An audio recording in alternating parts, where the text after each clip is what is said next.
Good evening. I am Bully, and tonight I have gathered ancient blood gods, secret supernatural warfare, and weapons-grade action horror to bring you a review of Gehenna War, sourcebook for Vampire the Masquerade 5th edition.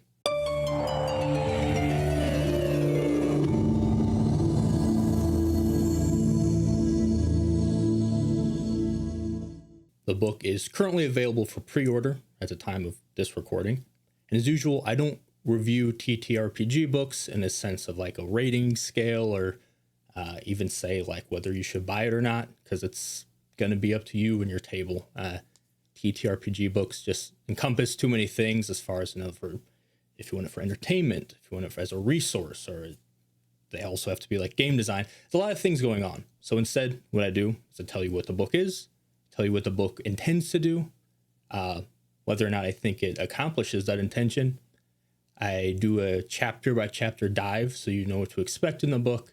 And then at the end, I do just kind of give my personal thoughts, because why not? And then it's up to you what you do with that. So let's get into it. If you're new to Vampire the Masquerade, you might be wondering what Gehenna War means. You have to know what Gehenna means. In simple terms, Gehenna is what vampires call their apocalypse. It's when ancient vampires are supposed to awaken and rise from their torpor to destroy the kindred in their bloodlines and rule the world. The Gehenna War is one that consumes every facet of kindred society, yet is also waged in secret, so some kindred may not even be aware it's going on. It may be this fated divine reckoning for the vampires, or it could just be a surge of violence among a bunch of paranoid or opportunistic kindred. Whatever the reason, it's happening, and this book assumes that you are plunged in the middle of probably the most brutal and expansive war that vampires have faced in modern times. Gehenna was a major part of the meta plot in the old editions, where essentially that was sort of the ending of the canon lore. You can even interact with Gehenna to try to prevent it, or experience various scenarios. There's different published options for what could happen during Gehenna and all of that. The big sort of canon difference, or the canon event that really distinguishes the old editions from 5th edition, is Gehenna was supposed to be sort of the end of the world there. And 5th edition is assuming, it wasn't the end of the world, or we're in the middle of Gehenna now. And this book is an opportunity to tell your own stories with that as a backdrop. Another major event that's tied into this is the Beckoning, where a lot of the older kindred felt called or compelled to seek out supposedly these ancient vampires that were calling to their bloodlines. And it was affecting the ones with the thickest blood, the most potent blood, the ones closest in generation to these ancient creatures. This, of course, created a major upheaval in the status quo. A lot of the old guard and the very strict static powers in place in much of the kindred world suddenly were upended. And that creates a lot of opportunity for younger kindred to make their mark, and chaos and all that stuff that makes 5th edition what it is. Previously, a lot of the games assume you're playing in the places that might be affected by this, or the absence of some of the older kindred. This book lets you sort of follow like what's happening with those older kindred. Maybe you are one of them, maybe you're interacting with them. Normally, the Gehenna War was a backdrop to the plot. This is the first time that they're giving you information to really interact with it. But like everything in the world of darkness, what that means, what's really going on, how that affects things is ultimately up to you. So what is the intention of this book? At a very basic level, the book is intended to be a sort of a setting source book for the Gehenna War, giving you information about it, different factions and plot points and stories and things like that you can use if you want to tell, if you want to run a chronicle using the Gehenna War as a major part of the story. And it's also intended to be a source book or a resource for running an action horror, is what they use to describe a chronicle. Personal and political horror is sort of a tagline 5th edition uses to describe their themes in Vampire the Masquerade.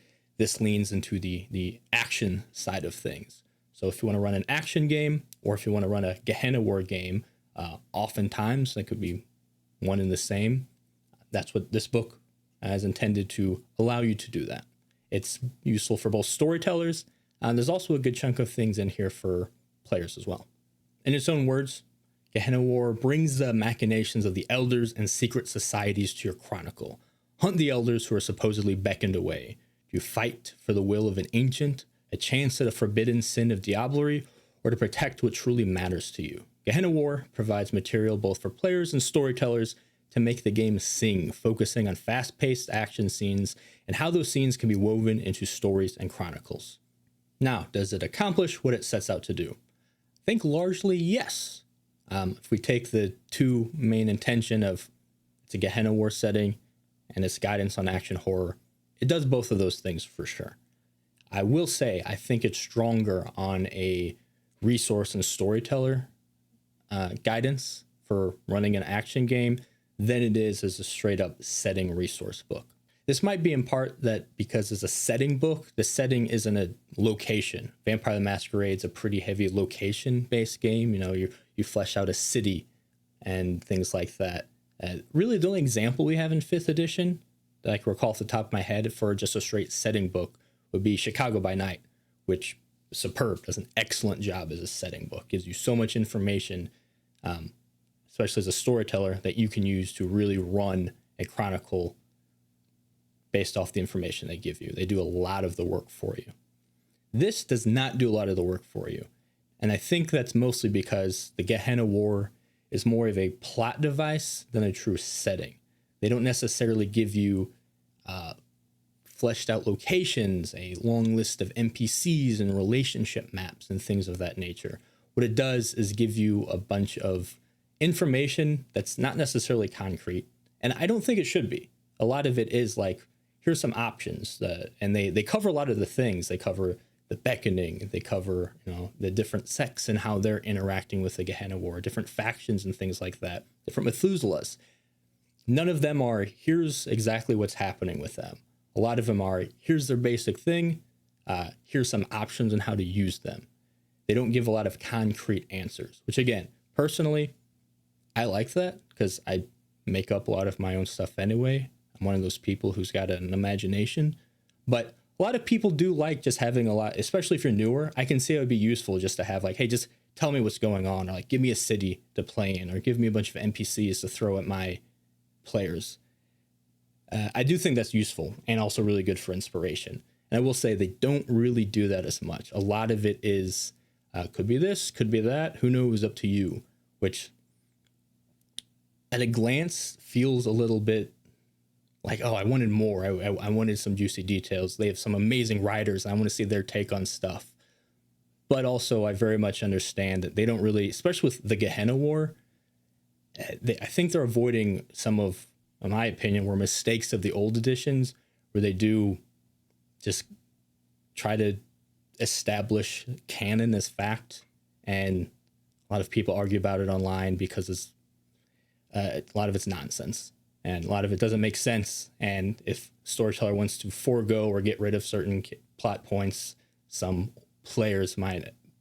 It's messy. So I see what they're doing in the sense that, hey, we're reminding you the whole time it's up to you. We're giving you options. We're not giving you facts that you have, or we're not giving you hard canon. So some people may be disappointed in that. If you're used to some of the old editions, which gave you a lot of, hey, here's what's happening. This is not that. But if you're someone who's fine sort of taking inspiration, you still have to put a lot of the pieces together yourself, or you still have to craft your own story at the end of the day. They give you a lot of stuff that they really do a lot of the work for you, but in an unobvious way. Like you'll grab a Methuselah, you'll grab a faction, you'll grab one of their story examples. You can build quite a lot just using what they gave you. It's just not presented in a way that's one clear factual setting source for you. So the info's there. They just give it to you in pieces and they say, hey, assemble this in a way that works for your story. And it was also created with other books in mind. This pairs obviously very well if you get the Sabbat book, the Black Hand. That's going to have a lot of information because the Sabbat's a cult that's all about Gehenna and preparing for it. So this with the Sabbat book is going to give you more information to use. There's also the Book of Nod. That's also directly about Gehenna in a very in-universe way. Specifically, if you want to take a stab at more of the origins and mysteries behind, the Cain myth and how that plays into things, that could be a really good thing to pair with this book as well. And Revelation of Dark Mother, which also coming out, gives another sort of alternate origin story that could definitely play into the Gehenna War. Also, cults of the blood gods. A lot of those cults are cults that worship different Methuselahs or ancient vampires. Those will have a direct involvement in the Gehenna War as well. So the pieces are everywhere. This gives you a really good idea of, I want to run a Gehenna War chronicle.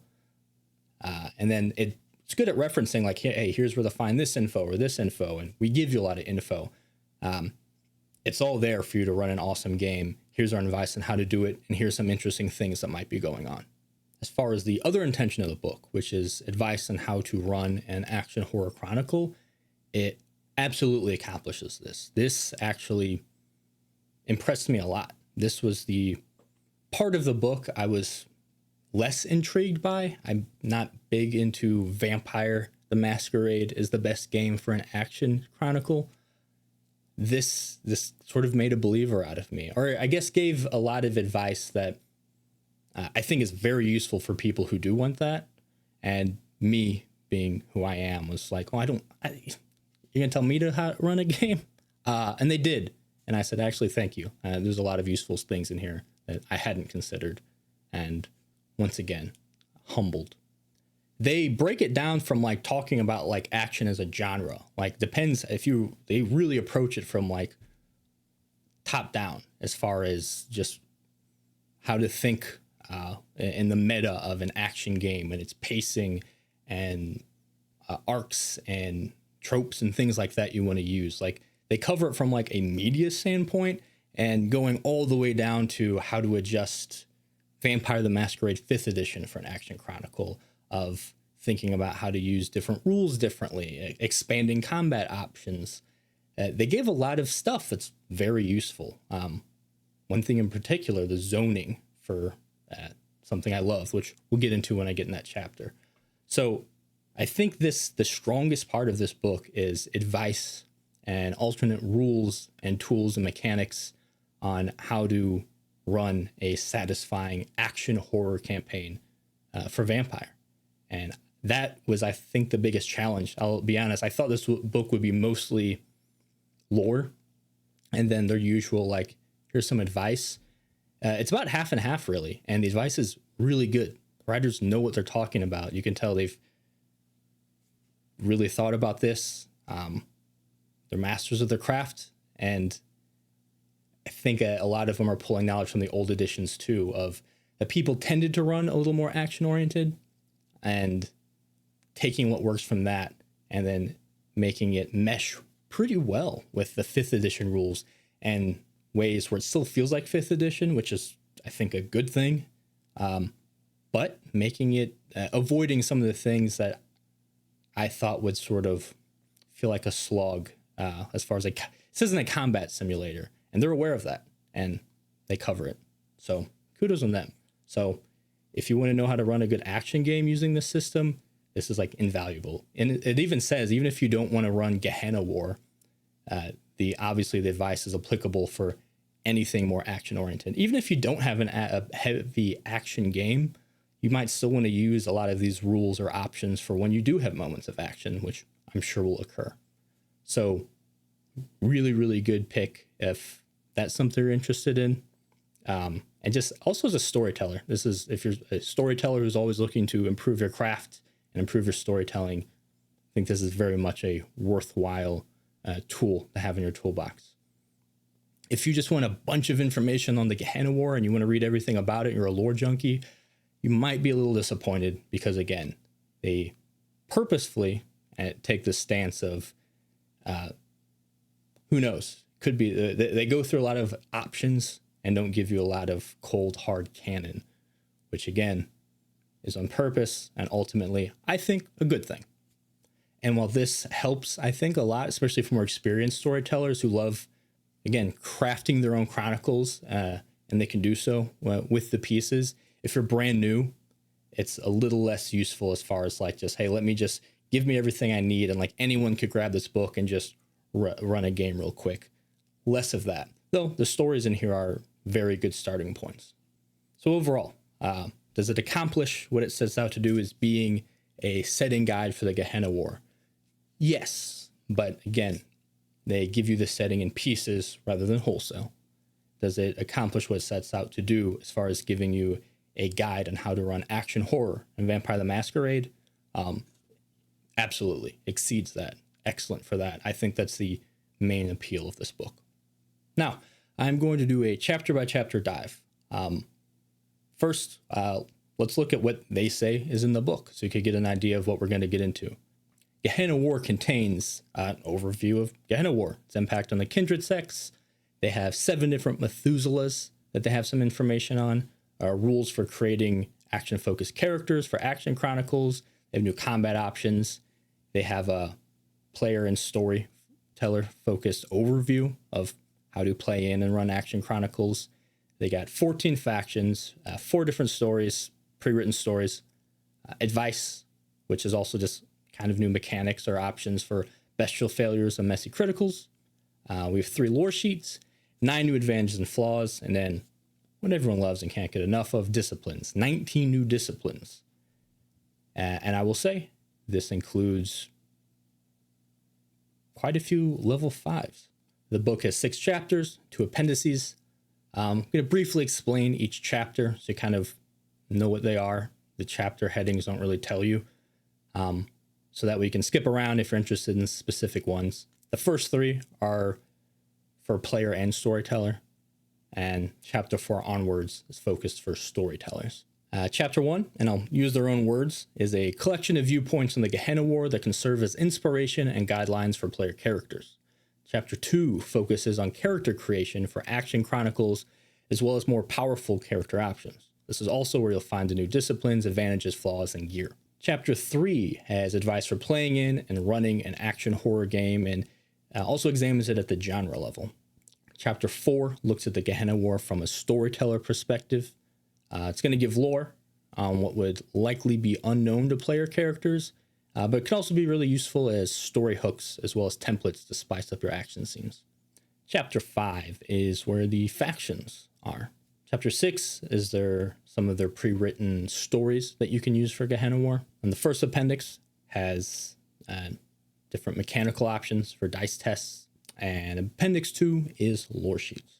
There's, of course, an introduction. This explains what the Gehenna War is and various options for how your chronicle might interact with it. And the Gehenna War is ultimately viewed as a setting or a series of plot devices. It's not a strict canonical event that must play out a certain way, and they're going to explain how. They give some examples on what a Gehenna War chronicle might look like and different approaches your group might take to that. It also explains while the whole book can be used to run a Gehenna War scenario, it also could just be applicable to any action chronicle. Not only does this book work very well as guidance for how to run an action horror chronicle, I think the mechanics are very useful in this and easy to reference, and I could see this being a nice resource as well. So even if you don't necessarily want advice on how to run an action game, there's a lot of the rules and options in here are definitely going to be useful for running an action game. The intro also gives you an overview of each chapter, so you don't have to be like, Chapter 3, never stay still. What does that mean? They'll let you know here. Chapter 1, Fearful Awakening. So in their words, this looks at the Gehenna War from the viewpoint of a player's character involved in the conflict. Since this is a secret war, it's a collection of different viewpoints, as no single vampire can know everything. Well, says you. This chapter covers sort of just the larger lore around Gehenna War. There's sections on the Gehenna War, the beckoning, who's involved, potentially how it started, and this also has the information on some of the specific Methuselahs. They also cover the question of how do you maintain the Masquerade while waging a vampire versus Vampire War. And they have some interesting theories on that and how the Gehenna War is likely masqueraded under ongoing conflicts or waged in places where violence is expected, things of that nature. It's also interesting because they talk about the SI is essentially the main antagonist for 5th edition, kind of replacing the Sabbat. Those Sabbat are still a problem. This kind of flips that. In the Gehenna War, the Sabbat are likely going to be your main antagonists again. The SI is largely unaware of the Gehenna War. And even if they were aware of it, would they do anything? The vampires are killing each other. They'll probably just wait, see who the victors are, and burn them. Although if the victors are the Methuselahs, it's probably a little too late for them. That's an SI problem, not a me problem. Then there's a section on Gehenna. Just talked at the beginning. That's referring to the apocalypse. It's kind of the most agreed upon concept among kindred. Everything else just depends on who you are or what works best for the chronicle. Now, this book assumes Gehenna is now. It's happening now. The Gehenna War is part of that. And it kind of points out the state of the world, sort of supports the theory that society is past the point of no return and just spiraling towards collapse. So if that sounds fun, get into it. There's the origins of war. This section covers the different theories on how different groups might view or might theorize how the war has started. And of course, most of these groups, their theory on how it started just so happens to align with sort of their goals as a group. The Anarchs, interesting enough, which a lot of people feel are the new default sect for Vampire the Masquerade for 5th edition, are less likely to be involved in Gehenna War. They're not really going to be either aware, or if they are, they're not going to be as purposely involved. So they think that most of the Anarch theories of what's going on are just kind of speculation. The Camarilla are the average Cam Vamp also isn't probably going to be aware of the Gehenna War, though they're definitely going to be aware of the Beckoning. And there's more options to learn about the Gehenna War if you're in the Ivory Tower, and some interesting things that could play out there because the Cam, of course, hid a lot of the things, denied a lot of the even existence of Methuselahs and things like that. So they were covering up the Gehenna War, but of course, a lot of them knew about it, and now they're involved. Some Cam just kind of see the Gehenna War as an extension of the eternal conflict between, the older vampires and the younger vampires. It's just sort of that on a bigger scale, or the eternal conflict between older vampires versus older vampires, and only this time they're really old. So there's sort of a downplayed approach to how the Cam think it started and how they're handling it. The Nodis, of course, this fits in with a lot of their prophecies. So they're not sure if the Gehenna War is indeed the Gehenna War of the prophecy, but the signs are there. A lot of things they were worried about, the Red Star, the Week of Nightmares, the emergence of Duskborn. Check. It's all happening. Book of Nod, maybe they were right. So it fits in very much with the Nodist theory of, I guess, why it's happening, because it was prophesized to happen. The Church of Cain, they believe that Cain started it, of course. It's all Cain's will, all according to Cain's plan. It started with Cain, it will end with Cain.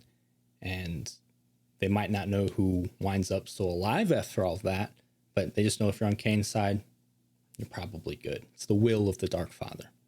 Now the Sabbat, similar approach, but a slight difference is they believe they are the ones who sparked the Gehenna War, and they're happy to take credit for starting this.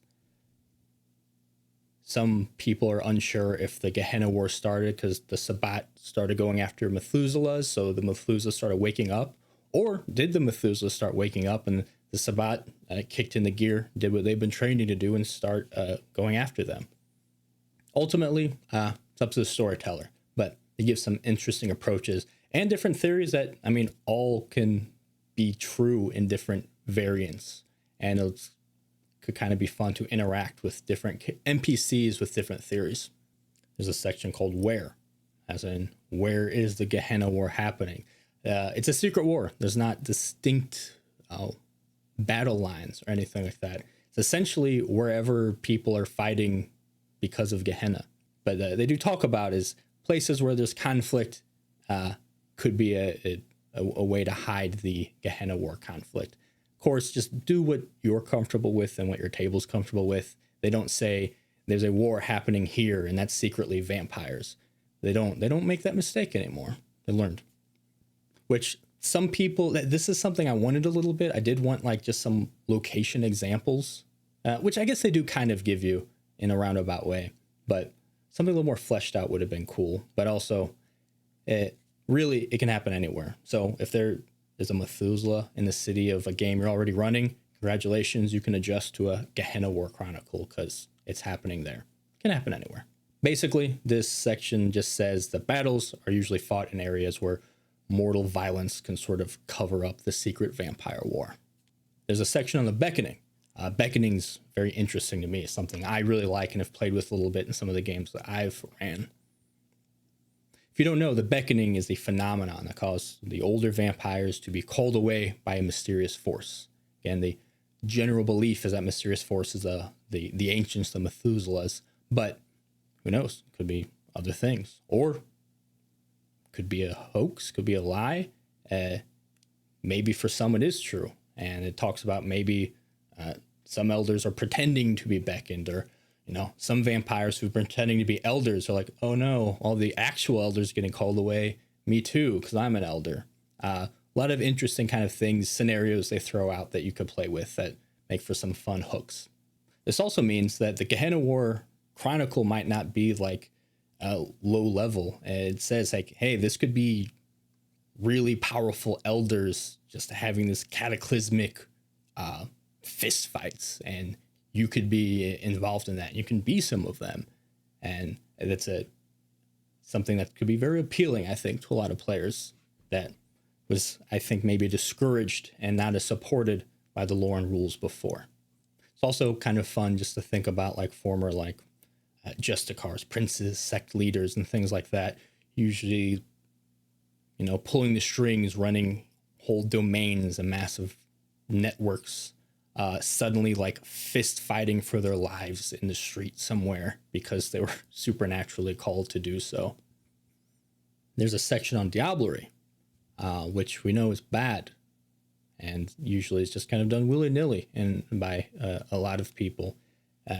This addresses that, because in this setting, and if you're in the Gehenna War, there's a lot more opportunities for diablerie, and specifically to diablerize potentially very potent vampires. If you're playing very potent vampires, that also means you might have to drink other vampires just to get that sustenance. The animal blood, mortal blood just doesn't quite do it anymore. So this assumes diablerie might happen and how to approach that, because that has some ramifications for humanity and power levels that could be kind of hard to manage as a storyteller. So this gives some discussion points on how to approach that with your group, on how to maybe adjust some of the diablerie rules, and they give some mechanics and options for that too, if you want to play a game where you can do a little diablerie and not end up with a white after just a few sessions, or wind up with just wildly different XP levels, essentially, depending on who ate who. So they address this in a really interesting and useful way. There's a section called Who that addresses this isn't a war between two sides. The Gehenna War isn't this side versus that side. Though on the surface, kind of seems like the Sabbat versus everyone, or the Methuselahs versus everyone. But really, all sorts of people are involved for various reasons. And this addresses some of those different groups, and this covers the major sects and sort of their involvement in the Gehenna War. They talk about the Sabbat, who are obviously major players in this and likely to become antagonists in your chronicle, as they're activated. Their death cult, the Sword of Canes, it's swinging, baby. And they could show up at any city at any time and be something you have to deal with if you're in their way. They also really emphasize the how fanatic this group is, and how you might need to infiltrate them or capture them or talk to them and talk about some of the dangers. As if you're trying to get information from the Sabbat, there's a good chance like you're gonna take a hit to your humanity or kind of be warped by their views as well. It's like it's dangerous to even discuss Gehenna with them. I think that's kind of a cool, scary undertone to make them villains. Also has some interesting implications where maybe you do want to run some Sabbat people. Talks about it's a whole nother thing to worry about now is how not to become just a bloodthirsty zealot, and the character journey that can happen there if even getting too close. How far undercover is too far. There's the Camarilla and the Ashira. The Camarilla, the Eurocentric ivory tower, and the Ashira, which are based more in the Arabic region of the world, do have a formal alliance in 5th edition, thanks to the Vermilion Wedding. The Ashira aren't super fleshed out in this book or any of the 5th edition books so far that I'm aware of. There's information on them, but not a ton. And I don't look up the old info on them. But what's important is there's a big vampire conglomeration that they don't want war. They're not interested in the mythical implications or any of that. War's bad for business, well, especially with Methuselahs. But so they have an alliance to try to keep their domains protected throughout this officially. But of course, Cam's Cam. So I'm sure there's all sorts of opportunists taking the chaos of war to pursue their own goals. The Anarchs, as I mentioned before, they're the least involved in this, as usually Anarch concerns don't deal with cryptic prophecies, militaristic conquests, blood lineages, and all that stuff. They're more based on their sort of community and humanity and things like that. So the Gehenna War is not necessarily, if it's something they're even aware of, going to be too eager to get involved in. It's something they'll probably have to react to if it comes knocking more than anything. Though there's some interesting implications with the beckoning. That doesn't distinguish between sects. So there might be some Anarchs called to this supernaturally, don't have a choice. And what happens there? And of course, they probably gained the most from the Gehenna War, or specifically the beckoning, without realizing it, because that's what called a lot of the elders who firmly held the power before. So it could still be an interesting plot device that interacts with the Anarchs in a way that they might not even realize. They bring up the Nkanu, which is interesting. It's like a major group that they mention when it comes to Gehenna War. The Nkanu is a secret organization, typically of elders, who are rumored to be pulling a lot of the strings. They're not allied to any specific sect and think they're guiding kindred society as a whole. The book talks about how the beckoning in particular probably just completely destroyed whatever they had going on, because if you're a group of secret elders then who are pulling strings and suddenly you're all strapping up and fighting for your lives, probably can't do your string pulling as a shadow government anymore. But they're still around, and maybe some of the ones who weren't called from the beckoning they talk about might be sources of information, even though like the monitors are sworn to watch but not interfere. Maybe there's a way to get them to give you information or to get involved despite their oaths. They mentioned the Atarchus. Atarchus are named for, that's just kind of a catch-all term for individuals who are independent. They're not Camarilla, they're not Anarch or Sabbat, but they're also not the secret Nkanu. They're just, hey, they're trying to do their own thing. Typically that means it doesn't work out for you. But the Atarchus as a whole don't really have a stance of Gehenna War, because again, it's just a name for an individual. So if anything, if an Atarchus finds himself involved in the Gehenna War, they talk about it's already a pretty low chance to survive if you don't have a faction to back you. And then if you're in the middle of a war without a team, really, really low chances of making it out okay. They do go over the other factions here, but very briefly. And there's a whole chapter on them, and I'll talk about them more there. This section of blood gods, those are referred to as Methuselahs. These are seen in Cult of the Blood Gods. A lot of times they are worshipped. They're still a little more active in some cases, and others they're in torpor asleep somewhere, but still worshipped. They're the ones that will probably be popping up in the Gehenna War Chronicle as antagonists, or hey, maybe you're in one of these cults. Maybe you're trying to serve one of these Methuselahs that's now awake and trying to grab hold of power in the world. Gehenna War might just be a war between this generation, and everyone else is just a pawn, whether they know it or not. Who knows? Then the Antediluvians. That's the third generation. Their bloodlines are where the 13 clans come from. They're not they're not fleshed out or anything. There's not like sheets for them in this book. That's like world again. Well, I guess the Gehenna War is a world-ending thing, but if they're involved, we're probably looking at an end of campaign scenario, which would be cool. But also, you're talking about like fighting the gods. So they called blood gods was the fourth generation. These are like gods, but also blood. They're just super strong. What's interesting about the lore is that the Methuselahs are often worshipped by different cults. And then, there's the Sabbat, Church of Cain, that venerate Cain, as Bahari venerate Lilith as a different origin. But the Antediluvians don't really have like worshippers and stuff. I'm sure they do. Maybe they do. Someone could correct me. Personally, I think the Antediluvians are the worst part of the old lore. I think very few of them were handled in a way that was either interesting or that was like still felt thematically vampire. Some of them, they just ran away with these Antediluvians and they're just goofy. And luckily they're not really, at least in this book, they're not major players interesting enough, even though they're the ones that are said to bring about Gehenna.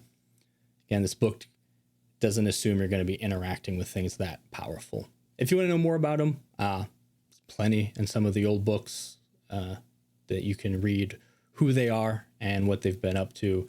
But a lot of time, especially what they've been up to, is so damn stupid. I'm looking at use a lot. And then there's Methuselah cults, another group they talk about here, but that just kind of ties into blood gods. Obviously, they're not the same as blood gods, but these are the cults worshiping the blood gods.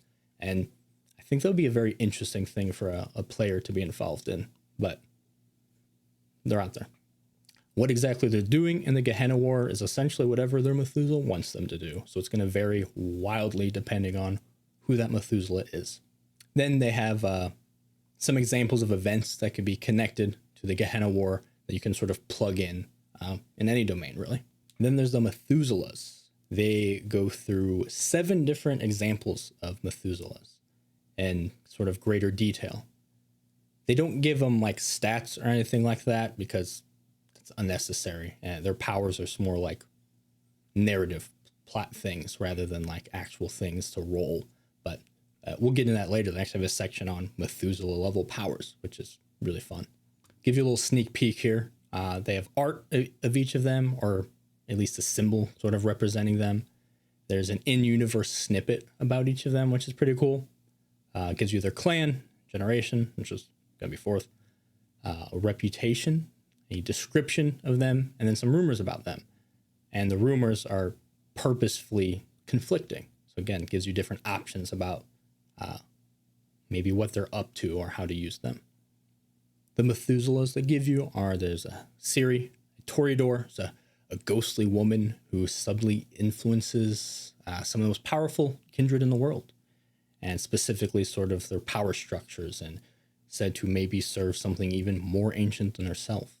There's Enkidu, a gangrel Methuselah, said to be the form of a powerful creature called a Typhonian beast, and something that struggles to maintain this already thin connection to humanity, and is also works as sort of a cautionary tale as, struggling with the beast. There's a description here I love that says, descriptions vary, but they always tend to give him a selection of animal characteristics, like a medieval manuscript describing a mythical beast. That's awesome. Love a medieval drawing of a mythical beast. Or a medieval drawing of just a normal beast. They're so fun. There's Kementiri from the Ministry. There's a trickster figure who's active among kindred society and often uses various identities. This isn't like some ancient slumbering thing. This is a Methuselah that's been active throughout history and is responsible for all sorts of, specifically sort of chaos zone against the Camarilla. She also has a lot of people who pretend to be her. So it's really hard to pin down like what was her and what wasn't. And there's a lot of potential there. There's the Plague Bride. What a fun name. It's a Malkavian, a mythical figure associated with a connection to humanity, like love and self-sacrifice and then disease. They're a martyr with a beautiful spirit, good soul. Mortal populations are said to suffer from contagions in her wake. This also, you can kind of see the metaphor here as that kindred who even have a good heart and try to do the right thing really are going to end up just, mortals are going to end up suffering just for being in their proximity, typically one way or another. So I really like what they're doing with some of these Methuselahs as cautionary tales and connecting them to different aspects of being a kindred. There's Shalim, the La Sombra, this black void that is said to bring enlightenment through nihilism. It's something just devoid of meaning, and it provides freedom from suffering because there's something, if there's nothing, then there's no suffering either. It's just kind of giving up and the appeal of that. Said to be almost an ascension, a freedom of just sort of giving up and accepting nothingness. Guy might have a point, might be cooking. Some say it's not a vampire at all, but some sort of cosmic entity or demonic being. There's a whole cult about him, cult of the blood gods, cult of Shalim. And also, if you're on this channel, we did a 3-part game involving that cult called Cult Chronicles Empty Threat. There's Tiamat, a Ventru. This is a legendary vampire said to be one of the oldest in her generation. She's believed to be in torpor somewhere at a burial site or gravesite or somewhere where there's still kindred that seek these places out to see if they can find her and free her from her torpor, or to find her and destroy her. She is said to struggle to control a demonic entity that inflicts her, trying to keep that and its impulses at bay, which is a cautionary tale for the hunger that kindred deal with. Interesting enough, I haven't looked into her more. Maybe there's more in the other books that I missed. But there's, in Blood Sigils, the blood sorcery book, there's a couple of rituals named after her that have to do with like connecting to furcuses or places of power and tapping into the veins of the earth for blood magic, which you think would be a Tremere, but it's a Ventru. And same Tiamat, just a D&D thing or a biblical thing. A lot of interesting things going on here. Then there's Ur-Shulgi, the Banu Akim, who's this young man who is badly burnt and flayed, his eyes melted out, real horror show, weeps blood from cracks in his skin. He's especially a danger among his own clan, as some of the more modern Banu Akim, ones that don't worship the eldest or also practice mortal religions and things of that nature. He essentially is purging the clan of anyone that doesn't agree with him. There's a faction in the book that serves him that we'll get into later. Hey, and also, he might have just popped up in one of my games on Start Playing. So, exciting news for those players. So now I got more info on him. Chapter 2, We Who Are Already Dead. This is actually not a chapter about my life. According to the book, this chapter is all about how to create characters for a Gehenna War chronicle. Provides more tools for making more experienced characters, as well as characters who function well in an action horror story. It looks at combat and provides new options for gear to get the job done. It also provides a selection of new traits to be used for characters and action stories, from discipline powers to advantages and flaws. This has a section called Archetypes, which is intended for players to be able to have different inspiration or sort of templates that they can use for creating their characters, or could be very useful for a storyteller to grab some archetypes as a basis for some NPCs. This gives who they are, where they come from, how to play them, and some mechanical advice if you're creating this archetype. They have the general, the negotiator, the recruit, the spy, the veteran, and the zealot. There's a section called Playing with Power. This gives character creation options for additional XP and more powerful characters. This also is how I learned that I've been giving way too much XP in my games, which I already kind of knew, but like this really showed me if like this much XP means you're a unstoppable whatever. I was like, huh, interesting. This also has some suggestions for focus specializations, which pretty much gives you suggestions on where to put your XP or how to build your character as far as their attributes, skills, disciplines, and advantages. The examples they have is Brawler, Diplomat, Driver, Engineer, Marksman, Professional, and Shadow. I like this approach to character creation. Pick an archetype, pick a specialization. For players who maybe do want to just run a little more action and don't want to really dig into all the backstory stuff, couldn't be me. But it's kind of, you could kind of just pick a pairing here. Pick an archetype that sounds interesting, and then find a specialization, what you actually want to do in the game that sounds interesting, and boom, they kind of give you a template on how to pretty much mechanically create a character for an action game. And even this, notice how they don't say pick a clan and go from there. Just saying. Then there's some new advantages and flaws. Not a lot of them. There's a few. Mostly designed to give some Gehenna War flair and connections. And they say might not be fit for all Chronicles. Bonding stuff, some blood tie stuff, Mala. Oh, there's a looks flaw I really like called Unblinking Visage. It's where essentially you forget to blink and breathe and a lot of the other automatic reflexes that people do. So you count as a 2 humanity lower for the purpose of like blush of life and anything that you do to mimic being a human. Which I really like the implication of this, which is something that I already was in my headcanon. I like that I got support from the creators now, is that it implies that most kindred have trained themselves to just instinctively mimic these things, which is good to know because you get people sometimes like, well, I could tell I'd see if they're breathing, if they're a vampire. I was like, man, if it was that easy to tell who was and wasn't a vampire, the Masquerade would be shredded. There wouldn't be a Masquerade. So even if you're a kindred and you might know what to look with, I don't know. I like the idea that most kindred are, again, instinctively doing what they need to do to, at a very base level, blend in.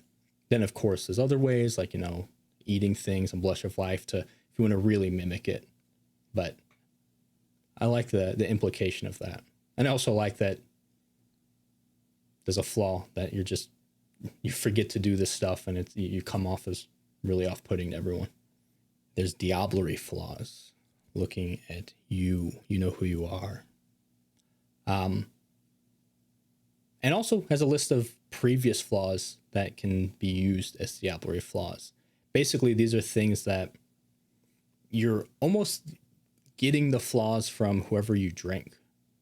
For example, if you diablerize someone who had the flaw where they take damage from silver, congratulations. That's now in you, and you now take damage from silver because you drank someone who did it. So I do like that diablerizing, always going to take a hit to your humanity. A lot of players don't care about that for some reason, or maybe they do. But either way, I do like having like, hey, you don't know where that's been, so you don't know what you're going to get by eating it. That's fun. There's a lot of interesting flaws that can be transmitted that way. There's disciplines. I'm not going to go through all of them. There's a good chunk of them, actually. And like I said, quite a few level 5s. I'll let you know, there's a level 5 in Animalism. There's a level 5 in Dominate. There's 2 Protean level 5s, 2 Blood Sorcery level 5s, and even a Thin Blood Alchemy level 5. A couple highlights for me is there's a couple level 1s in the physical disciplines called like Fluent this. It's kind of like the Droughts, like you do Drought of Endurance. It's fluid, whatever. It allows rerolls on rouse checks to blood surge powers from that discipline. Yeah, I like that implication of you could just be very good at your potence or your fortitude. And when you're using them, you're less likely to get hungry doing it because it's second nature to you. Very useful level 1 thing in some of the physical disciplines, which are harder to find options for. There's 2 I'm going to get into a little bit here that I really liked.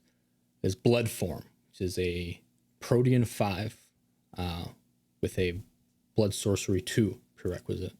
This allows you to turn into a mass of blood, which, you could go along walls and ceilings, go in cracks, all that fun stuff.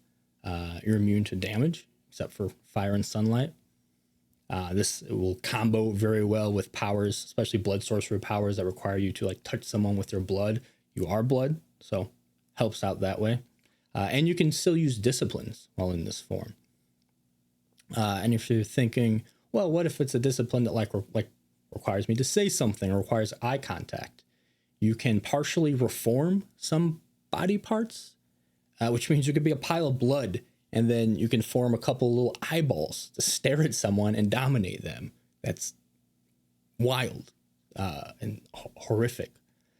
You can form a vocal tract and I guess lungs to put air through it, and a mouth just pop out of this blood pool and say something if you need to give a command or do something with your presence power or something. You can also form a limb or a hand if you need to touch things and operate things. Just for some reason, that little detail, there's so many options that are just horrendous to me, or cartoonish in the best way. I don't know why. A scenario that popped in my head immediately was imagine walking into a room. There's bodies laying around, there's fresh corpses, blood everywhere. You're checking out what happens. All of a sudden, one of those pools of blood forms a hand, grabs a gun from one of the bodies and starts blasting. And now you're fighting a hand in a puddle with a gun, zipping around in the ceilings and going crazy. I love it. I love it. Real tomfoolery, but that's what we do here. There's a section on rules of engagement, which there's a reintroduction to combat, which gives the mechanics, again, of combat rules and advanced combat rules that are found in the core book. I love that they took pages in this book to do that, because that means this Gehenna War works as a reference manual for combat Vampire the Masquerade, which is needed and nice, because they add more rules. So instead of okay, let me get the core book to look up the basic and advanced, and then this to look up the extra advanced and extra stuff, all one section. There's a section called Varying the Tests, which they acknowledged something that to me was a big weakness in Vampire as a combat game, is that you kind of will be rolling the same dice pool every time. So they provided some other options and ideas for different roles you can have players make in combat that doesn't just use strength and dex, essentially. Though a lot of these still use brawl, but could be a basis for some other things. Some examples they give are dirty fighting, using manipulation, last stand using resolve, quick draw using wits, target a weakness using intelligence, and panache using charisma. What I would do, especially for new players, really any player could benefit from this, is I usually make reference sheets anyway to give my players with their disciplines and all that stuff. I think now that we have so many combat options and advanced combat options, it'd be useful to sort of make a little doc to share with your players so they just have a glance of, here's all the different things I can do in combat if I want to. If I just need to know what roll to make or different things to do. This section also has additional rules for explosives, vehicular action, and then zones, which I was intrigued by. So since this is intended to be for an action game, a lot of combat and TTRPGs uses battle maps and movement and things like that. Vampire World of Darkness doesn't use that, but they suggest using zones. This is definitely something I'll be using, especially for Werewolf, which is a little more combat-y. So how zones work is you set your scene, you set your combat up, and then you describe different zones that combat can take place. And each one of these zones will have a bonus or penalty to specific types of actions. Moving from one zone to another is a minor action. And now the actual how big a zone is and all that stuff is still sort of a little amorphous and up to you. But it's an easier way to sort of break down what people are doing in combat, and also give them options of like, oh, let me take advantage of this combat. To me, especially when I run like D&D and stuff, I love interacting with the battlefield. I love battle maps. I love using the maps and the environment in interesting ways. And this gives you a chance to do that with Vampire. An example, they talk about like a balcony could give a bonus to long range firearm attacks because, you have a high ground. Shooting an enemy in a zone with a lot of heavy cover might incur a penalty. A muddy road would inflict a penalty on like a driving test. But an area where maybe there's a fire and things like that, that zone might give a penalty to resisting mental effects, because the kindred's mind's already distracted trying to resist a terror frenzy. So part of it's doing that. Just a lot of options like that where it gives the players opportunities to be like, oh yeah, let me use the environment to my advantage, or let me avoid this area because it's going to hurt me in this fight. And that's just a cool extra layer, I think, that really could go a long way in World of Darkness combat and theater of the mind. So people can be like, oh, I'm fighting on the balcony, or I'm fighting here, instead of just I'm fighting this NPC or that NPC. So yeah, really, really simple, and it feels very obvious in retrospect, but something I just wasn't doing. It would happen, I guess, naturally sometimes, but I like this as like a set mechanic to engage with. And maybe it didn't occur to me because I don't run combat heavy vampire games, but I'm going to use this. Especially, this is great for werewolf. Is the first thing I thought of was definitely start using it for that. There's a section called Undead Armory. This is your gear. This is the stuff. It expands on the list in the core book. I wish they would have done what they did with the combat rules, where they just also include them from the core book in here. So you have one list of all the potential gear and the rules with that. They thought about it for the combat rules, missed it on this, but that's okay. And also specifically, the core book covers most normal basic items you'd think of, and then some. This is specifically a list of powerful and rare options. There's a section on heavy weaponry, like anti-material sniper rifles, machine guns, portable rocketry, and then pretty fun section on legendary weapons. A couple highlights from there. There's a blue blood blaster, which sounds like a toy, but what this is Theobald's sawed-off shotgun. The same one that was used to remove Hardestat's head at the Conclave of Prague. It's normal shotgun, but this one is specifically designed for Dragon's Breath rounds, and unlike other weapons that use Dragon's Breath rounds, this one doesn't have a chance of jamming on it. There's also the Scourge blades, which are like these serrated blades that are supposedly used by the Scourges that can inflict wounds that can't be mended that night. This Twal's blade, Twal's blade, the blade of Twal. It's a sword used by Trois to kill a sire. Who's his sire? That was the Bruja Antediluvian. There's a section on prototypes, which are rare SI technology. Which again, SI isn't a big factor in the Gehenna War, but these are some weapons that I'm sure Kindred would love to have to use another Kindred. A couple highlights. Oh, they have X-Scope rifle, which X-Scope is a device that they can like use to, like a big thing that they talk about being at airports and things like that. Why it's hard for Kindred to travel is because these things can scan and tell if someone is a Kindred or not. There's prototypes of this in portable forms. It's a scope they could put on a rifle. So they could just look through their scope and be able to tell if someone's a Kindred or not. It's also a rifle called Sunbeam, which shoots the sun at you. Yeah, that's not good. It also burns the user. So also is kind of a fun one where if a vampire gets their hand on it, they can't go too crazy with it because they're going to be getting hurt as well. But not nearly as hurt as whoever's on the receiving end of the sunbeam. Oh, there's also the pressure cooker, which apparently I like the lore of this was developed by like rogue thin bloods who, I'm sure there's plenty of thin bloods have been hunted and killed by vampires who are like, fuck it, I'll help the SI make some weapons to get rid of these assholes. It's a blood grenade that explodes, and everywhere the blood is creates a zone. Talked about the zones that all kindred within instantly have to make 3 rouse checks.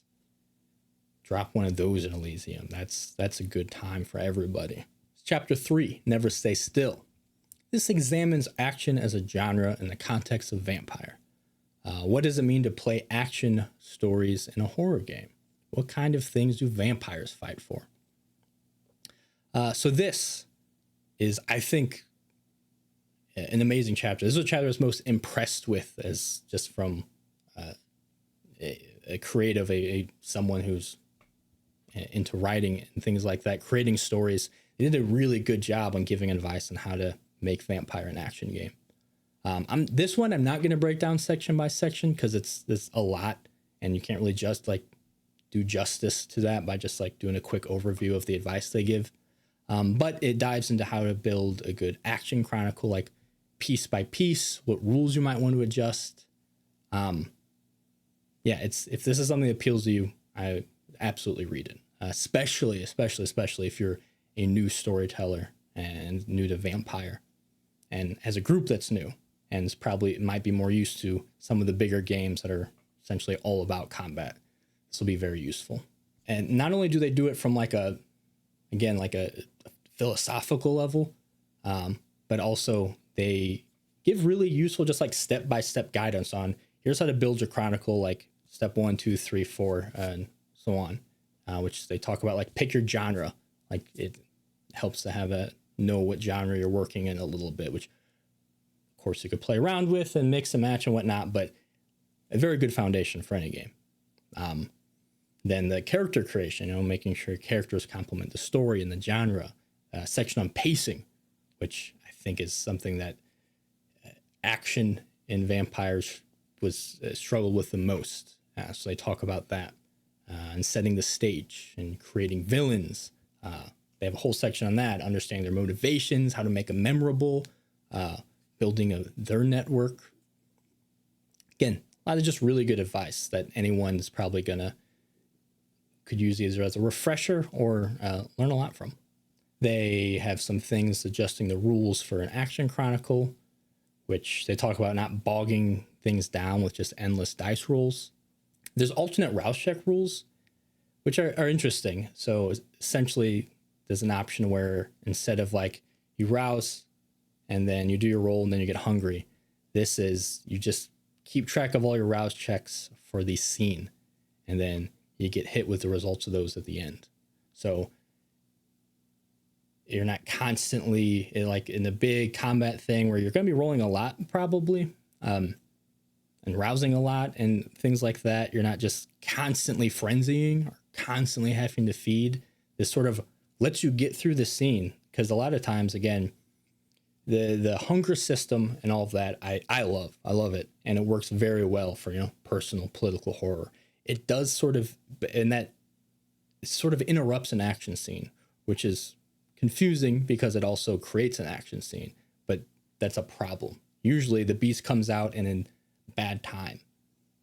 If the beast is coming out during a fight, it's not the worst thing, but it is a little mechanically clunky if it's just consistently happening. So I do like the idea. I like to see it in action of getting hit essentially with your frenzy at the end of a fight potentially.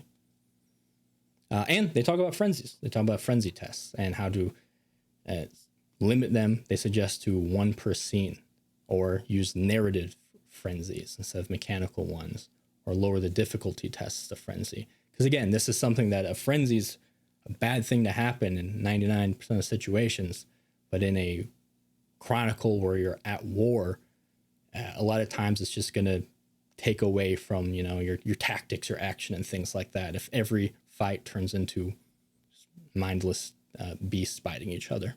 So I'd be interested to see them in play, but I I really like the suggestions here, and I think if I were to run a Chronicle this action heavy, I would certainly consider these. I'd like to see them play out. And there's chapter 4, Faces of Evil. Also, surprisingly, not a chapter about me or my face. This chapter looks at the Gehenna War from the perspective of the storyteller. Details some of the secrets of the ancients for use in your chronicle, explains setting elements like the beckoning, and provides a selection of action scene templates to demonstrate how to make dynamic scenes interesting. Starting at this chapter on is more storyteller focus. This isn't the stuff you'd want to share with your players. And if you're a player and you know you're going to be playing in a game using this book, don't read these. Don't do that. I mean, you can if you want. But don't let me catch you.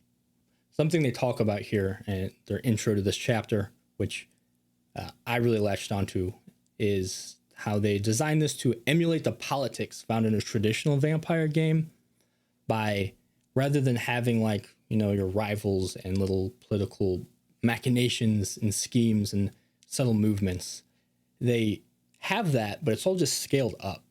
So they still have these factions that with different goals, different levels of power, shifting allegiances, which can really kind of mimic some of the political movements happening in a more individual level. So the idea is you still have some of that tension, but things are just cranked up a little bit. So instead of making subtle remarks about your rival's outfit at Elysium to weaken their standing with an influential toreador that is there, you might be dropping an oil drum from a helicopter and shooting it with a Rafus round from your M82, just as it lands on their head. Same concept, you're still working against your rival, just in a different way, maybe. Maybe you're doing that to influence a faction and their political movements rather than an individual. And I think that's very interesting because I love scheming. I love political maneuvering. And if I were to run like a Gehenna War Chronicle, something action focused, I would love it sort of at that level of you're influencing factions. There's a section called Layers of Conflict, which talks about, you know, what they describe. They break it down to unwitting participants, opportunists, and witting participants. There's a section called Storytelling Action Horror, and they talk about the flow of action sequences, setting the stage, physical combat alternatives to break up potential monotony. This is where they talk about managing the pace. Managing the pace is especially interesting in combat, which get bogged down here. They give some advice that's maybe common sense, at least to me, but are things that are easy to forget mid-scene, especially the storyteller and you're focusing on the rules and the mechanics on that. Sometimes it is hard to step outside and like, oh, how's the pace of this feel right now? This is sort of a good thing to have the reference.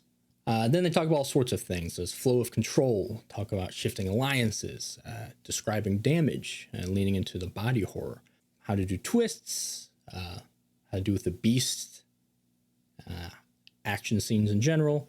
And there's a section on stains. Stains are interesting in this, which is another reason why I initially wasn't super interested in an action-heavy thing, because I like that killing a mortal is not always just a fine thing to do. That having consequences is interesting to me. In a war game, that still can play a factor, but you need to change it because you don't really have time to figure out. You could figure out, I guess, the general enemy who you're fighting, and if that's something that aligns with your convictions, but on an individual level, it'd be hard to do. So this sort of tackles that. And also, you can still get some of that personal horror. It's interesting to determine, like, how far is too far? What's a reasonable definition of an enemy combatant? Things like that will, I think, can play into the whole humanity struggle without causing a remorse roll every time someone dies in your action game. Then there's a section called Putting It All Together, and this is where they give you some example action scenes that are really good templates that you can use, as well as just like actual scenes to throw into your games. They break it down into the cast, what happened, what could happen, some possible actions, and they also let you know what the attribute focus is going to be of that scene. There's a section called Using the Ancients. So This talks about the different levels of ancients and how to best way to use them with even some potential like hooks or scenarios to get them involved in your chronicle. They break it down to blood gods, Methuselahs, elders, and beckoned. Then there's a part called Ancients in an Action Scene, which has notes on how to create elders and even Methuselahs, and some potential stat blocks that you can use as sort of a base to build them from. Then the very interesting section, there's elder powers, which are discipline powers appropriate for very powerful NPCs, not for players. These are just sort of simple descriptions. They're not like fleshed out mechanics, or it's not like duration, system, rouse costs, and all that stuff. It just sort of tells you what the power does and tells you what discipline it's most likely associated with. I'll point out a couple examples that stuck out to me. There's Between the Ticks, which is a celerity one that they can take an action a number of times a turn equal to half their blood potency. There's Dreaming Mind, which is they can retain awareness in torpor and send messages to communicate while in torpor to those in their bloodline. Dual Form can occupy 2 bodies at once. Is Knight's Bane, Fortitude 1, where weapons break after a hit on you. And then anyone who uses natural weapons incurs damage by using them on you. It's Pulse of the City, where you can project an emotion to everyone within like miles of radius. Then there's Methuselah powers. There's a quote here that says, "These are more like special effects," which is well said. This is like final boss level stuff. These are like narrative. This is plot things happening, and they're awesome. So I'm going to talk about some of these too. There's Insect Plague, which you might be thinking like, oh, that's already kind of a power, right? We have like this Plague of Beasts that can kind of work with that. I know there's like the one where you can like Unliving Hive and things like that. This is similar to where it kind of calls insects, but this calls all insects of the earth to rise and eat everything around them, or summon them in massive clouds like a biblical plague. What are you gonna do about that, huh? This Eyes of the Sun, which no, it's not like a Cyclops thing, but makes it's something you inflict on a vampire, where every time they open their eyes, they see the sun and then start taking sunlight damage. So they kind of have to choose between keeping their eyes closed or burning them out. This Vortex of Blood, which is a blood vortex that drains everyone within it. The Shared Strength, which says that all ghouls that this Methuselah have made have a potence of 4. So random ghoul might be able to just beat your ass. Might be a lot of them.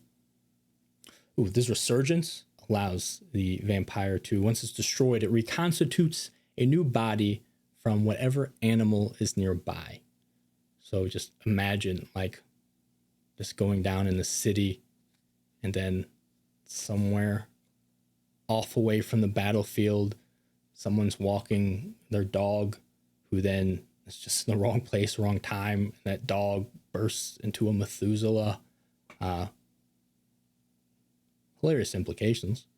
Ooh, my favorite, something that, again, just from a storyteller perspective, could have really cool things happen, is called Shared Harm. So instead of taking physical damage, Methuselah has it inflicted at random on any descendant of their bloodline, anywhere in the world, which is cool. But this one, I just think has really fun story implications. It's like a plot device, not for like the power being activated, but being somewhere where you're near the recipient of that power. So like imagine being like somewhere in an Elysium, a venture explodes, right? No explanation. And that's going to trigger just a series of events that can end up collapsing the entire domain, just because on the other side of the world, someone shot a rocket launcher at a Methuselah. That's wild. That's awesome. I love that. And who's going to like, what level, that poor sheriff, how are they going to investigate and figure out what happened and make that connection? Free story hook. This chapter 5, Dogs of War. This chapter is about me because I got that dog in me, and both of them are at war with each other. This chapter actually presents a selection of factions fighting the Gehenna War. The ancient dead may drive the war, but for many younger kindred, it presents an opportunity to fulfill their own goals. So, this gives us the factions, instead of simply breaking down the Gehenna War into a Camarilla, Sabbat, and the cults. I guess maybe the Anarchs. This gives us a lot of interesting subgroups that aren't necessarily connected to that. So there's a section in this called Stances and Responses. Another thing that was really interesting to me. So it uses the response algorithm from the Anarch book. I've forgot about this. This book was forever ago, and I haven't touched it a lot since. But looking back, this is a really cool chart that I like. It's essentially a flow chart of how different groups might interact with the coterie. It's like what their techniques are going to be of like, okay, do they try to like intimidate and extort, or recruit or ally, and sort of like the options they'll do. And if that doesn't happen, then you go to the next step of like, okay, if we fail at this, we do this, or if we succeed, we go to this. It was a cool little flow chart that ends with essentially the being like fully allies with them, or being just an open combat with them. So this suggests pairing that with sort of the factions, which again, for the level of game I'd want to run, which is like moving the pieces on the battlefield type of thing, except with the different groups, this could be very cool to use. Not only as a storyteller, but this I think gives some really good options for characters who want to play sort of more spies or intelligence gathering and things of that nature, because you might know the factions that are in play, but you don't know if they're an ally or an enemy, or what their motivations are, or what their response style is. So this gives motivation to learn about your enemy, and then have that information on your little response algorithm map, and then try to predict how they're going to respond to you, or maybe try to get them to respond to other things. I don't know. I love that shit.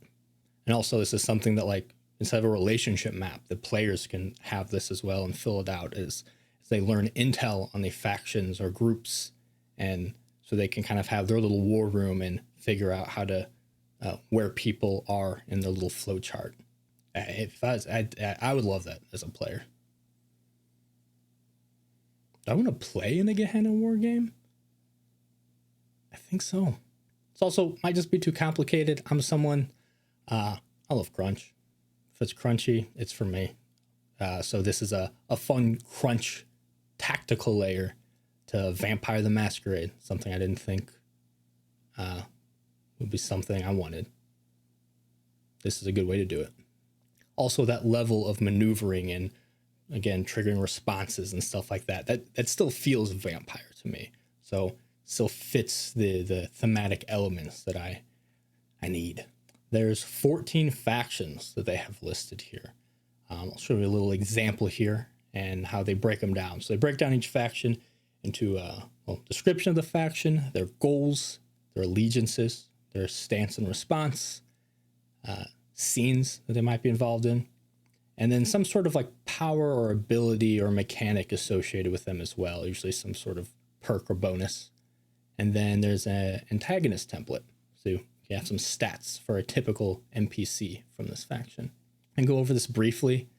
Specifically going to leave out sort of the juicy stuff or some of the secret stuff in case this player is watching this and it would just give away a lot that your storyteller might want to use in your game. Yeah, if you looked up yourself, that's on you. I'm not going to be responsible for participating in that kind of behavior. They break down the factions into sections as well. Starts with those who are fighting the war. These are factions actively participating in the Gehenna War and know they're participating in the Gehenna War. There's the cartographers. These are Nosferatu, decentralized network of information brokers. They track the shifting landscape of the Gehenna War, specifically on physical media, because, you know, the Shreknet and all of that didn't work out too well with them and the SI. So they keep things physical and sell the info, as Nos tend to do. This is a neutral faction that's just interested in, they're opportunists looking for profit and ways to get more secrets. They have an interesting ability that makes it more difficult for people to use mind reading effects on them. And they have some interesting things going on with them. It sounds very basic NAS, but is an interesting faction to use in your Gehenna War, especially since they're trying to be neutral. So there's a lot of opportunities to try to, are they neutral? And if not, is there opportunities to get them on your side? And you could be sure other people are thinking the same thing. There's the cohort of Wepwawet. These are fanatics of seeking to purge the ministry of non-Setites. So you know, 5th edition, the Setites are now the ministry. Not all of them are specifically and explicitly Set worshippers. This group thinks they should be. These are, it's connected to, it's kind of a branch of the Church of Set, which is in Cults of the Blood Gods. And it's like a fanatical cult within that cult. They obviously failed their previous attempts to remove those who don't worship Set. By doing so, kind of pushed a lot of people away with a really strict doctrine that shockingly doesn't really flow with a lot of the ministry's outlook. But with the Gehenna War, they're kind of seeing a second chance of like, okay, now it's serious. Here's our last chance to prepare for Set's awakening. And they claim their leader is, ultimately are involved with the Methuselah Wepawet. There's the Dead Lions. This is a gathering army to oppose the Methuselahs. There's the person in charge of this is an Archon who left the cam after they had Gehenna concerns because they started putting some pieces together and they were, of course, ignored by the leadership. So now they're like, you know what? I know this is happening, so I'm going to go prepare for this my way. And their way was to claim and hold the entire domain of Singapore. So Singapore is essentially this fortress for Kindred seeking to wage war against the Methuselahs. And they're kind of hunkering down, gathering the resources, getting ready to do just that. All led by a former Archon. Pretty cool stuff. There's the Garatvi. These are the Camarilla agents suppressing knowledge of the antediluvians. Like a Garat, this is a secret society within the Cam that try to strangle the curiosity about the agents. So the tower can maintain a stance of just claiming the antediluvians or myths are destroyed or just don't worry about it, not a problem. That's a distraction that they don't need. But obviously, a lot of the Gehenna War scenarios, they were wrong. So this faction is now trying to stop people from even learning about the Gehenna War. It's a secret war, and in part because of this group. And they're kind of hoping, don't let people know about it, especially we don't want the Cam worried about it, and people trying to get involved. Hopefully the Sabbat will just sort of burn out in their crusade, and then things can return to normal. I'm sure that'll work out for them. There's Moon's Army, which is a Sabbat hit squad, specifically hunting Tremere and Salubri agents. This faction operates out of Central and South America, and it's like a brutally efficient task force that take out very powerful targets with extreme violence and then quickly move on to the next one. They have this uncanny ability to be at the right place and right time and strike their enemies at the best opportunity. Might be some things why. There's the Servitors of Urad. These are aspiring servants of the antediluvians. This is a blood cult that emulates Orad the Strong. Orad the Strong is supposed to be the childer of Cain, that Cain, mythical Cain. While their methods and goals seem kind of erratic, they are very good at, specifically, they sort of inflame tension between the different sects. There's also a lore sheet for them in Cults of the Blood Gods. There's the Shepherds of Ur-Shulgai. These are fanatic followers of that Banu Hakim Methuselah that we talked about earlier. They follow directions of their very much active Methuselah, and also the elder former Sabbat elder that runs the cult. They execute any Banu Hakim that they deem traitors to the clan, primarily those who've joined the Cam. That's what happened with in 5th edition, that whole alliance now. And also anyone who doesn't swear loyalty to Urshel Guy. Typically, these are very powerful assassins that work solo, though they are part of a larger faction. And if you run into more than one at a time, good luck. The next factions are under the section Violence First. These are opportunists that are just kind of exploiting the conflict for their own ends. These ones can be used in any action chronicle, aren't specifically motivated or involved with the Gehenna War. There's the Bull, which are from the Atarki. There's the Bull, who are Atarki. It's a kindred bank hoarding money and Nodus Dolor. Name refers to sort of a Greek council. This was originally a secret group of independent kindred in Detroit, back when Detroit was deep in Sabbat territory. Now that Sabbat's busy with Gehenna War, don't necessarily hold that domain anymore, the Bull remain the sort of stable institution for kindred in turbulent times. They act as sort of a secure bank and also a vault for rare artifacts. And they're willing to do that for any sect except the Sabbat. There's the Circulatory System Board of Trust. This is more of a crime syndicate, but a worldwide network of blood smugglers.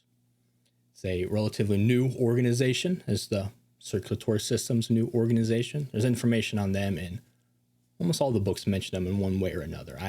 Something I really love. My LARP character is involved in them. But they're very powerful and got that way in a very short amount of time. They provide mortal victims to all sects or factions. They don't discriminate. But those who are in charge of it are very much kept a secret because they don't want them to be targeted or influenced by any of the outside groups. This is a lore sheet. Well, not the Board of Trust, but Circulatory System's a lore sheet in the core book that has a little more information on them as well. You know, supply chains. If you're in war, you got to eat, and sometimes you don't have time to hunt. So the Circulatory System has you. Imagine if you could control that blood flow. There's Los Hijos de Si, which is a blood cult following a mysterious moon goddess. Also means children of sea. This is a cult that was in Peru and Bolivia and was kind of kept in check by the Sabbat, as this group worships the moon goddess Sea instead of Cain, so it was a problem. But now that Sabbat's gone doing the whole Gehenna War thing, this cult has rapidly expanded. These cultists believe they receive visions from the Machukuna, which are actually an interesting sort of folklore thing, but they believe they're avatars of their goddess Sea, though they don't even know what the true nature of these creatures or entities are. But when they receive these visions, typically they're spurred into action against the false ancient ones or the antediluvians. There's also more info on them in Cults of the Blood Gods. There's Mora's Death Seers. These are Hakata who reject the whole unification of the clan under the family reunion. Mora is a harbinger of Ashur who leads this faction that is loyal to Unra, who is a Cappadocian Methuselah. And they try to destroy the Giovanni for all their crimes against the Cappadocian. Mora specifically, I remember, is involved in the Cults of the Blood God, the chronicle in there, which also has been ran on this channel. We like our cults. There's the Oradea League. This is an ancient society of kindred with designs of supplanting the Camarilla. This is essentially a group of Tzimisce that were originally called the Carpathian Alliance, and they existed before. This was before the Camarilla was even a thing. These were vampires like, hey, we need to have some sort of structure, and they created the Oradea League. But obviously, the Camarilla became much more powerful. They lost a lot of their territory and influence to the Ivory Tower. And that's mostly because these are old Tzimisce who won't change their ways and really like the whole medieval tyrant thing. And they're always fighting each other, too. very interesting faction, especially some interesting implications if you have them involved in the Gehenna War type of things. But maybe with the Camarilla distracted with some things going on, maybe this is Amitsi's time to shine. Who knows? Then there's the Ostobodziciela, which I'm sure is perfectly pronounced in Polish. This is a ghoul liberation organization, also known as the Liberators, if you don't want to keep saying what I just tried to say, or the O, which maybe don't call them that if you want to take them seriously. But it's a militant group that is dedicated to freeing ghouls from other kindred, particularly like the really cruel kindred masters. Mostly made up of other ghouls, but also there's anarchs among their ranks. There's more info on this group in the Anarch book and in the SI book. There's Thrones Keepers. These are Autarkists who follow a figure that they call the Goddess. The Goddess is a terracotta figurine that was unearthed in Kosovo, and this faction of people follow a Methuselah that appeared shortly after this figure was unearthed. According to their lore, this group kept a lot of the kindred domains intact after the chaos of the Yugoslav War, and they still are very fiercely protective of their homeland. And then there's a list of other factions, cults, and groups that's spread through the other books, and it kind of tells you where to reference those more organizations that could be relevant to the Gehenna War or an action game. Chapter 6, War Stories. This is a selection of stories from the trenches of the Gehenna War. You can use them as they are or slot them into your chronicle depending on your needs. These are 4 stories that are designed to use some of the things in the Gehenna War book related to the Gehenna War. They can be dropped in any chronicle, really. I guess you could connect them as well, but they're not necessarily written to explicitly be all part of one thread. They break them down by a description of the story, why the coterie is involved, the goals, some supporting characters, locations, scenes, and then variations of how it could be resolved. I really dug them, actually. There's one that involves tracking down a touchstone that's been taken by the circulatory system. There's one that involves just a good old-fashioned train fight. And they, again, use factions from the book, so you sort of have more references and things to build off of. Then we have Appendix I, Rolling for It. This examines how tests work in Vampire and how you can use them to the best effect in running your chronicle. This talks about when to roll, which is just TTRPG 101, but also something a lot of people don't ever quite get right. So useful advice for anyone, I guess, not just Vampire the Masquerade. And they give some examples of some kind of unique, uncommon dice pools you can use, some test variations, and how to determine outcomes. There's a section on failure and how to use them to push the story forward rather than I rolled to do something, I failed, that means nothing happens. Again, just kind of good general TTRPG philosophy. And then dealing with the beast. This is where they go over messy results, compulsions, making sure that these things add to the story rather than interrupt them. And they even have a table of sort of different failure or messy crit examples for each skill and what that might mean. Pretty interesting. Nice thing to reference just to have in general if you're ever need inspiration for what to do with one of those roles.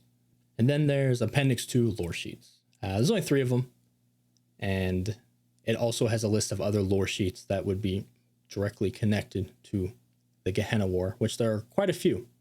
So it tells you where to find those. There's one called Beckett, which, that Beckett, everyone's favorite Gangrel Nodus scholar investigator fella. There's the Eternal Arena, which is essentially Kindred Thunderdome, which, yes. And then there's Tigirius the Vizier, who's a Banu Hakim, who's working with another elder, and they're trying to protect the other Banu Hakim from the ones being slaughtered by Urshulgi. So that's section by section what you're going to find in the book, what the book's trying to do, and if it doesn't. And if you're still sticking around, that means you want to hear what I personally think about it, which, let's get into it. So I'm not, as I've said before, I don't use Vampire to run action games. I'm a big war gamer. I play Warhammer. I do a lot of very expensive, time-consuming things. Well, I did back when I was about that life. I love Vampire the Masquerade.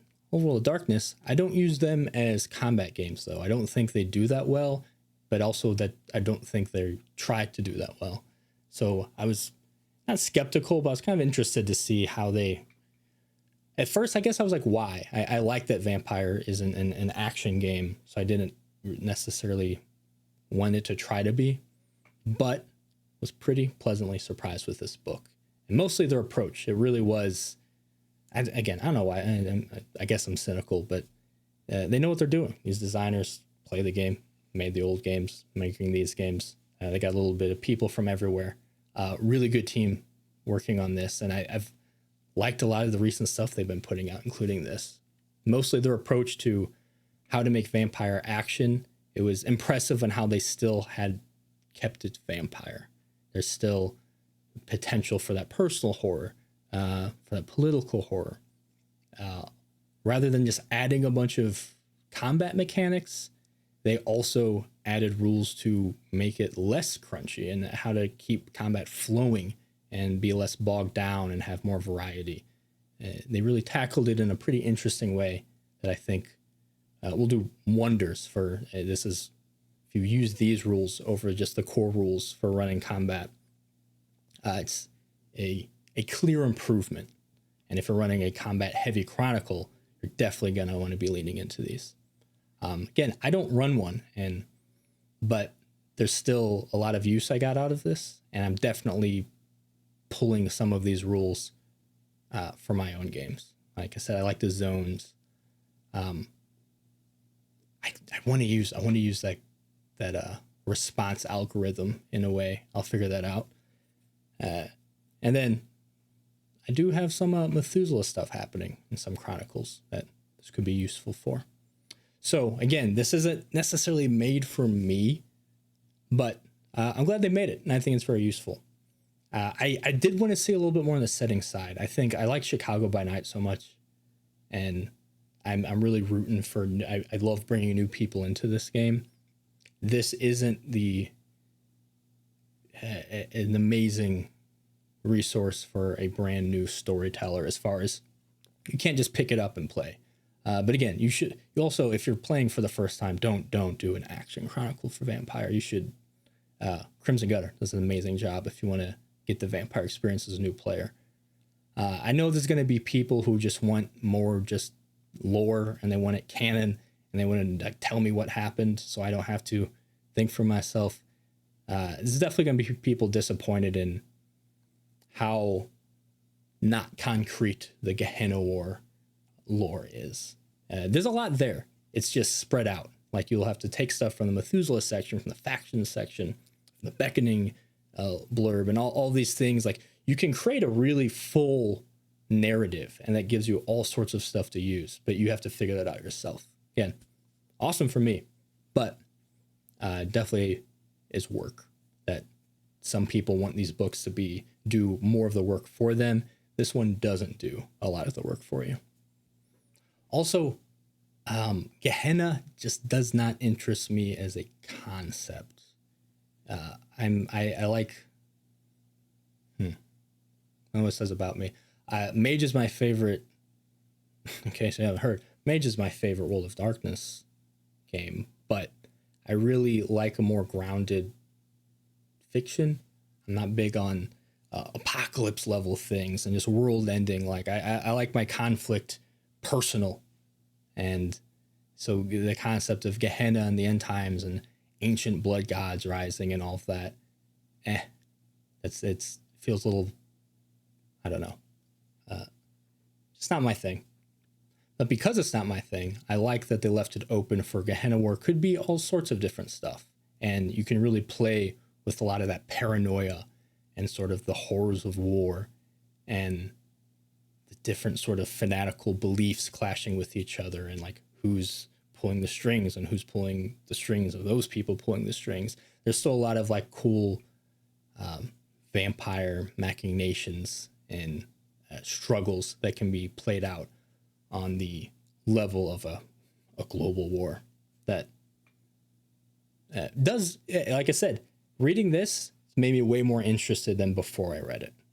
What interests me the most, if I was doing something like this, I like playing with the idea of a coterie really being in the front lines and starting from a place of understanding what the Gehenna War is, who they're fighting for, who their enemies are, and what their goals as a group are. Because a lot of vampire stories, we start with you know yourself, and there's so many things shrouded in mystique that you slowly uncover to learn the truth behind what's going on and what motivations are. I kind of like the idea of starting from, you know everything, fight your war and win. And then the more you learn, oh, I don't know everything. This is what's actually happening. It's kind of that intersects interesting for me, of start from a place of thinking your character knows what's going on, and then your journey is learning out you don't know what you think you know. Not necessarily giving them the truth of like, oh, I thought it was this, but it's this. Just learning you're wrong, and there's nothing to replace that truth. That can have some really big implications for a character, especially one who's fighting for a cause and has probably done horrific things for that cause. So that would be my take on this whole Gehenna War scenario, or Gehenna War Chronicle, which I think I can have a lot of fun with. And now that I'm talking about it, so that could be my next game I put out. We'll see. Like I said before, the idea of the antediluvians and the Methuselahs aren't super interesting to me, because again, I don't like just like all powerful whatever stuff. But I love what they did with the Methuselahs, representing aspects of the kindred curse of, the plague bride being a warning of, you get too close, no matter what your intentions, you get too close to the mortals, they're going to suffer for it. And the Gangrel one about dealing with the beast, and Tiamat dealing with the hunger. I really like the Methuselahs as fables and warnings, but also actually existing as interesting, cool stuff you could do with that. I liked the Methuselahs more than I thought I would. And also, I kind of like that they didn't just like, here's a big stat block for these gods, and they give you sort of there's a template you could work off of, but more, they give you the vibe, and they understand that these should be more of narrative forces rather than a stat to roll dice at. And weirdly, I learned more about some other books, like the response algorithm from the Anarch book. This one did a good job of tying in materials that they've already put out there and have established, and either adding them to what this offers or repurposing them in interesting ways. There's a lot of interesting things this does. I love factions. That's how I run my games as well, and cities and stuff. I don't do a Cam versus Anarch versus Sabbat. I always have factions and groups within that, and then coteries within those and things like that. I love a group. I really like the approach of interacting with factions with more specific motivations, rather than large entities and organizations. I like that a lot of the lore stuff was, again, I understand why it was like, could be this, could be that, it's up to you. But like, I already know that, but I get they have to hammer that in because other people take this stuff as law for some reason. But it would have kind of been interesting. I was intrigued to know, like, oh, what are some like specific, I guess, scenarios? The stories they give you aren't necessarily at the huge meta level. They're for a coterie to get involved in. It would have been cool to see, like how in the other books that had potential Gehenna scenarios, would have been cool to see some examples of like, hey, it could be any of these things, but here's sort of a quick concrete thing of a major conflict happening in the Gehenna War, or major revelation happening, and some of the fallout from that. But again, it's a book's got a lot of material in it. And I was surprised they focused half the book on essentially how to run an action game, rather than I thought it would be mostly just here's some new rules and here's a ton of Gehenna lore. And it really is not that, which some people might be disappointed in. But for me personally, I think this is more needed and better overall for players and storytellers wanting to engage with this game. Just more canon events to exist doesn't do a lot for, I think, the longevity of, or it doesn't really do a lot for affecting people's experience of the game, like learning how to run better action games does. This is also interesting because this feels a little bit like a response to bridge the gap a little bit from some other fans, because I really don't think the Gehenna War, it works as a backdrop, and specifically the beckoning. I love the beckoning, what that does to the plot. Don't think the original concept people, when they were making 5th edition, thought of, coteries fighting in the Gehenna War in their chronicles. So there's a little bit of, I think they're working with what was already established as far as, like, again, Gehenna exists. If they rewrote it, they probably wouldn't have like there's an apocalypse for the vampires. It just doesn't really fit the themes as much, but can't ignore it. It's a meta plot. So I think using what they have and tying it to their new vision, I think they did a very good job of, again, bridging what I thought was a much larger gap, and I'm realizing wasn't. I'm realizing there really is a way to stick to the things that make 5th edition, which I'm a fan of. Still pump some action in there. Go wild with it. So overall, glad this exists. It's, like I said, I wasn't excited for it personally. Like I said, not the things that interest me the most in the lore, but what a pleasant surprise of, they did a great job. And if they got me brainstorming this much and thinking about ways I can incorporate this, then people who actually started excited about the Gehenna War and wanting to run games around that, I think will go wild. It's going to be awesome for you. Mechanics wise too, from the game design standpoint, I think they nailed some of the things that were my concerns over running combat heavy Vampire the Masquerade. And I like that it wasn't just adding rules, but also like, hey, here's how to engage with these mechanics less for the flow of things. Very good advice that hopefully people will read all of that and not just like, oh, here's extra combat options. All of it put together, I think, will really do wonders for action horror. Vampire the Masquerade. Who knew? I guess a lot of people knew. A lot of people did that with the old system. And hey, that's why I didn't care for it all that much. An unintentional bonus of this book, great for werewolf. Like I said, the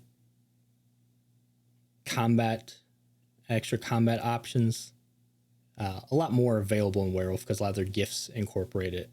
But some of the other like role suggestions and things like that, the zones, vehicular combat, we've already dealt with that. Those rules would have been fun to have. And things like that, I think are very applicable to werewolf, which is obviously intended to be more of an action game. But still they didn't expand on the combat mechanics like this book did. So if you have this and are running werewolf, I think you're going to get a lot out of it. That is it for my review of Gehenna War.